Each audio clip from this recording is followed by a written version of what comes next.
On the international front, top diplomats of NATO gathered in Brussels on Wednesday to share their solidarity for a tangible peace framework for Ukraine. Our Eun-jin covers the latest efforts to end Russian aggression against Ukraine.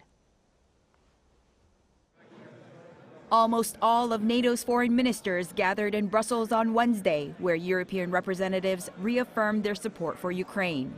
NATO Secretary General Mark Rutte said that while it was good that peace talks to end the war in Ukraine were ongoing, it remains unknown when those talks will end, and that it was necessary to make sure Ukraine was in the strongest possible position, not only to keep fighting against the Russians, but to be able to push for peace talks on their terms.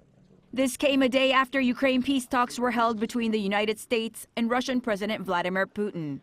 Moscow called the 5-hour discussion useful, but said that no compromises were found. NATO foreign ministers accused Russian President Vladimir Putin of showing no willingness to pursue peace in Ukraine, as they continue to stand together in support of Ukraine. We, too, welcome all talks aimed at ending this war. However, at this point in time, we see no serious willingness on the Russian side to enter into negotiations, and that is why we must be clear about where we stand. We stand firmly alongside Ukraine.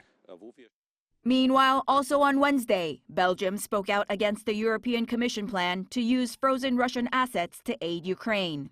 The board of the European Commission approved a potential reparations loan for Ukraine to address its financing needs for the next 2 years. Ukraine's budget and military needs for 2026 and 2027 are estimated to total around $150 billion. Most EU states support the plan, but Belgian Foreign Minister Maxime Prévost spoke out against it, fearing it would bear the risk of potentially disastrous consequences from Russia alone, and that the European Commission's proposals did not address those concerns. It is not acceptable to use the money and leave us alone facing the risks. The proposed reparations loan is clearly not a preferred choice.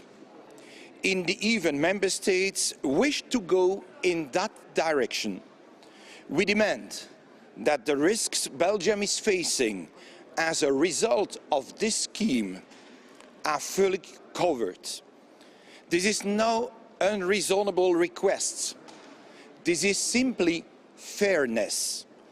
While European leaders are set to hold another summit on December 18th, U.S. Special Envoy Steve Witkoff and Trump's son-in-law Jared Kushner invited the Secretary of Ukraine's National Security and Defense Council Rustem Umerov to a meeting in Miami on Thursday, which has been agreed to. Eun-jin, Arirang News.